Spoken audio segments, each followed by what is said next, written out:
This week, we talk about Transformers Rise of the Beasts. We talk about some not so fun Marvel news and some really good DC news. Welcome to the Infinite Taylorverse.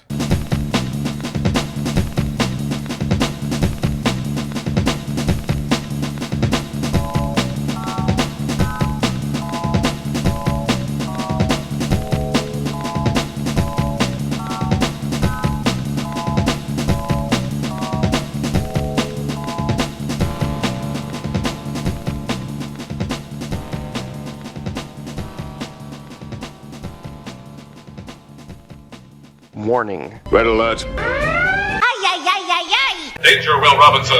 Danger. That's the emergency alert. This episode is full of spoilers for some of the latest and greatest nerdy movies and shows. Spoilers. Listener discretion is advised. What's up, everybody? Welcome to the Infinite Taylorverse podcast. I'm Billy Taylor. And I'm Taylor Oxner. And this week, we're coming at you guys just to talk about the latest things going on out there in the pop culture universe, as well as our take on the new Transformers Rise of the Beast movie and all kinds of stuff. But before we get into that, Taylor, what have you been nerding out about this week, man? This week, I went to the Mass Street soda shop and they had Sailor Moon soda. Oh, nice. And it was cool looking, but tasted not great. Yeah. But it was cool. That is pretty cool. A few weeks ago, we stopped by the Mass Street soda place, and I don't know how much I've talked about this on here, but I haven't had caffeine since September, so almost a year, and I'm addicted to cola. I love it so much, and it's kind of hard to find cola that's caffeine-free, but also not diet. And they had a whole variety shelf full of it, and I was so excited. Yeah. Let's see. What have I been nerding out about? I think this week I've been nerding out about playing board games with my kids. Just pulling out old fun ones that I played as a kid and some newer ones that my kids are kind of old enough to finally understand. We really like this game called Mantis. It's a lot of fun. But also we've been enjoying just straight up playing some good old Farkle. Yeah, Farkle's awesome.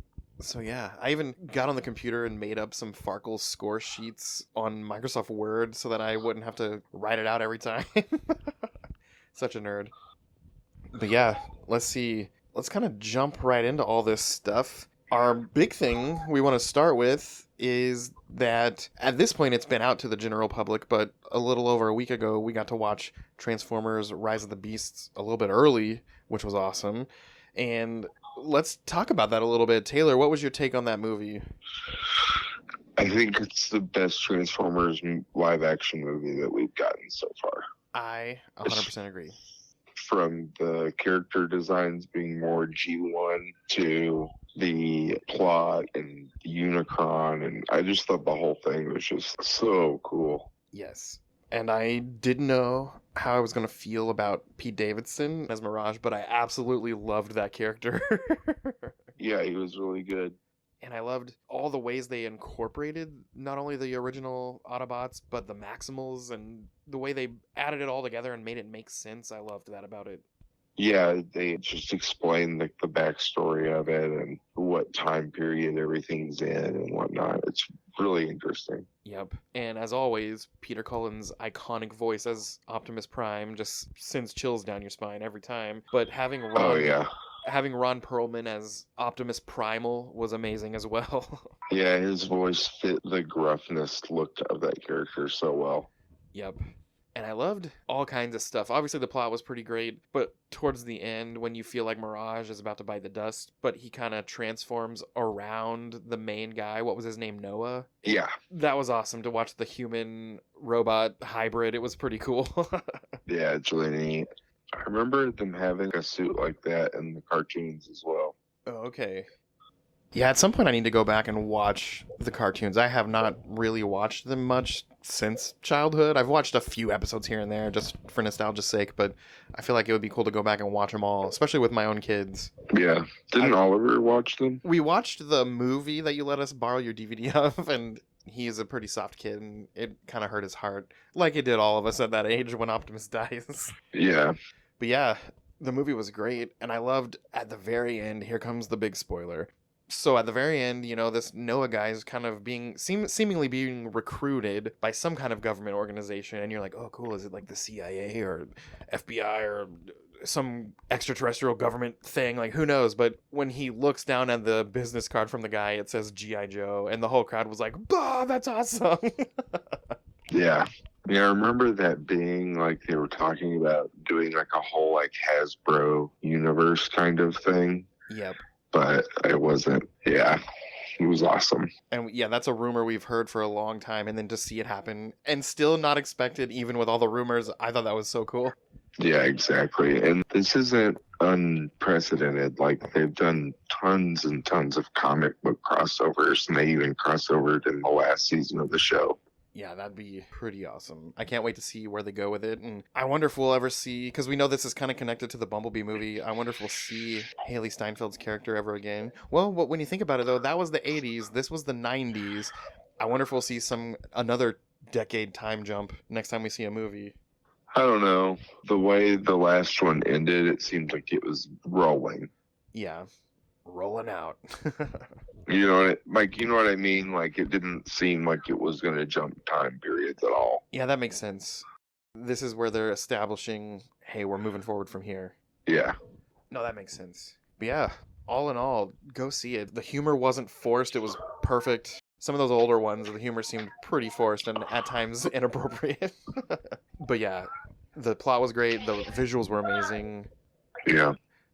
Well, let's start with Marvel stuff for the week. There's a kind of a bit of good news, bad news situation going on with a lot of the writer's strike affecting things to come. So a lot of dates that we've kind of been given have been majorly pushed back. One was pushed forward, which was kind of cool, but all the rest of them were pushed back. So I thought I would just kind of read this list to you guys. So Deadpool 3, this has been the positive one. It's moved from November 8th, 2024 to May 3rd, 2024. So this one's moved up quite a bit. So we get to see that sooner, and that's exciting. That's cool. The rest of them, though, have been majorly pushed back. So Captain America Brave New World has been pushed back to August 26th, 2024. And that led to the Thunderbolts being pushed back. And that one's now December 20th, 2024. The Blade movie has been pushed to February 14th, 2025. Fantastic Four has been pushed to May 2nd, 2025. Side note, that's my wedding anniversary, and my wife has a running joke that there's always a Marvel movie on our anniversary. That's fine. And then the last two, these were majorly affected. Avengers Kang Dynasty has moved from May 2nd, 2025 to May 1st, 2026. And Avengers Secret Wars has moved from May 1st, 2026 to May 7th, 2027. So over a year's worth of time has been added to this list of movies. And it stinks that it's partially the writer's strike, but I'm trying to look at the silver lining here. Maybe that'll give them some time to just make these things extra amazing. Yeah, I mean, I think for us to be like bummed out about this is also a little selfish. Yeah. I mean, it sucks, but it's like this is people's well-being. Oh, definitely. So it's like I don't know. I can wait a little bit. Yeah. When I talk bummed out about the writer's strike, I'm not bummed out that the people are standing up for themselves. I'm bummed out that it has to be a thing. You know what I mean? I'm bummed out that they have to stand up for themselves. And it's like, come on, if you guys would just pay these people fairly, we'd still be rolling. Yeah, exactly. But yeah. So Deadpool sooner, the rest of them a little bit later. Bit of a bummer, but there's those facts for you. A few other bits of the news. So Spider-Man Across the Spider-Verse, which was amazing. We'll be able to stream that in August, which isn't too far off. And I can't wait to watch it again. They didn't really say a number date, so just August. There was rumors that it was going to be something like July 18th, but they came out and said, no, it'll be sometime in August. So that'll be here before we know it. Oh, okay. And, many of you who might be following the news about the Stan Lee documentary that's going to be coming out on Disney+, we're about a week away from that coming out, and they just released a few days ago a full-length trailer for it, and man, I'm so excited to watch that. It's going to be awesome. Yeah, I am too, actually. I'm excited. I want to see what Disney does with it, because I've seen like other ones that they were just like, okay. Yep. I'm real excited about that. So yeah, you guys go watch the trailer. It's really good. It'll give you some feels in the nerd feels. And one last thing with Marvel, anyone who is anticipating the Secret Invasion TV series, if you go to the website, theinvasionhasbegun.com, just no spaces, theinvasionhasbegun.com, and type in this password, all caps, RSD3PX5N 5. If you go do that, you get to watch the first 5 minutes of the first episode of Secret Invasion, and then it's followed by a quick, short new trailer for the series. And yeah, those 5 minutes were pretty cool, pretty mysterious, and I'm pretty excited to see what the heck's going on with this show. All right. Over with DC, it's a light news week, but it's a big news week. Superman and Lois was just renewed for a 4th 10-episode season. And your first thought might be, oh man, that might mean there's not going to be another season after that. Well, it doesn't necessarily mean that because the Superman and Lois show has already been shorter each season compared to the other shows. It's never been a 22-episode show. It's always been around the 10, 12 episodes. So that doesn't necessarily mean it's the final season, but that does mean when this season's over, we get a 4th season, and I'm really excited about that. Okay. And for anyone who may or may not have been enjoying the new Gotham Knights series, that one was officially canceled. And I've watched it. I've watched maybe 4 episodes of it, and I'm not, on the edge of my seat to watch the next one. But having said that, it's not a bad show. If you just watch it as a detective procedural type show, it's not bad. It's just different. When you think of Batman, it's different. Yeah. But having said that, I'm sure, everything has people who love it and everything has people who hate it. So for those of you who it might be a bummer, I'm sorry that it's canceled.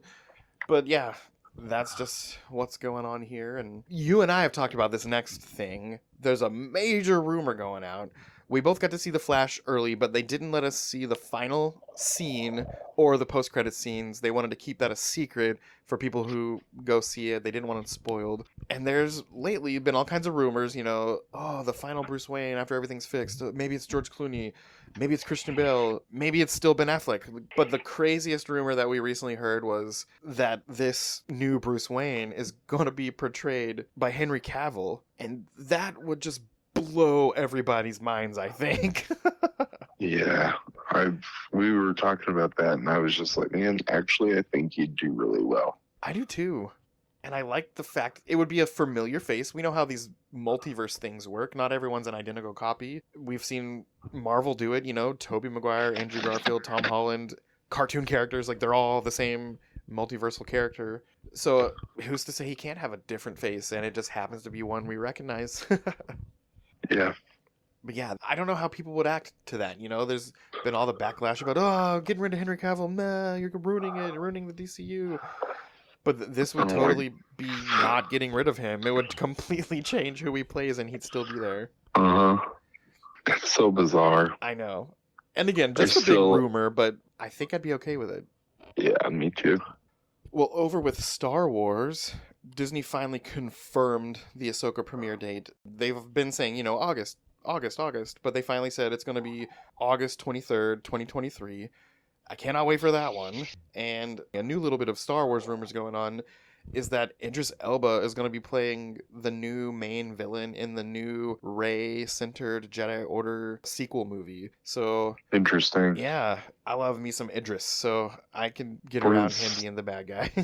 Who is he going to play? It doesn't say, because a lot of the stuff moving forward is we're jumping into original territory. Yeah. So what I've read hasn't said anything about specifics. So weird. And let's see. Oh, again, another bit of love it or hate it. It sounds like there's not going to be another season of Book of Boba Fett. So no Book of Boba Fett season 2. But the character is going to be recurring in The Mandalorian and other properties. Okay. So that's a bit of a bummer because I really liked that show, honestly. But it's cool that even if the show doesn't get renewed, we're still going to see the character.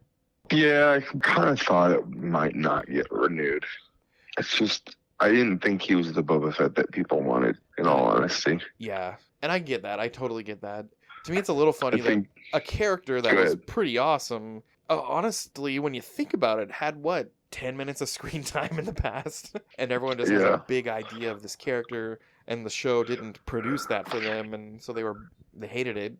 But I don't know, I enjoyed it. But you know me, I enjoy a lot of things. Yeah, you do. I do.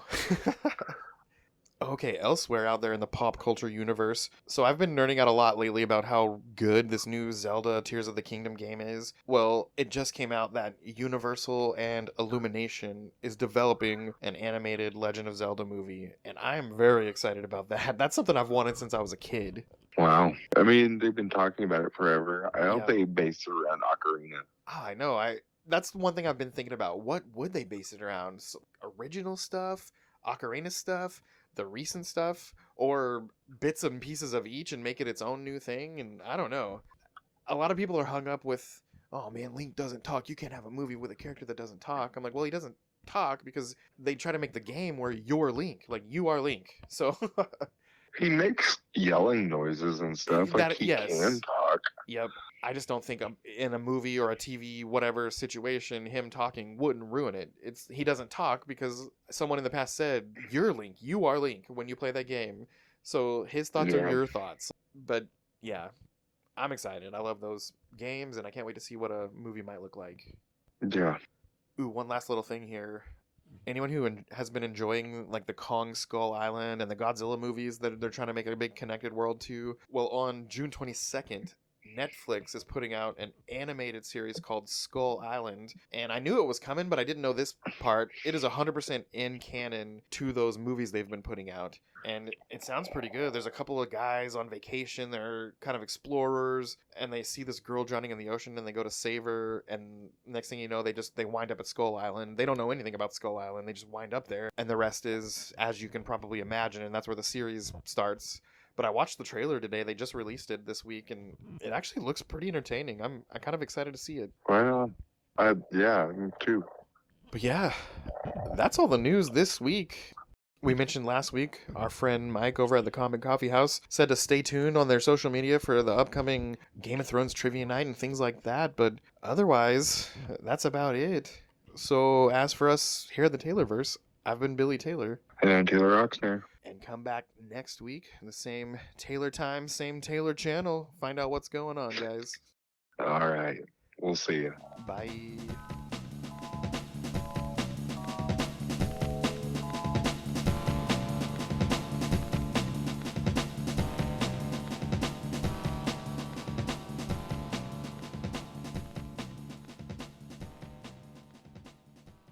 This episode was brought to you by the Kincaid Arcade.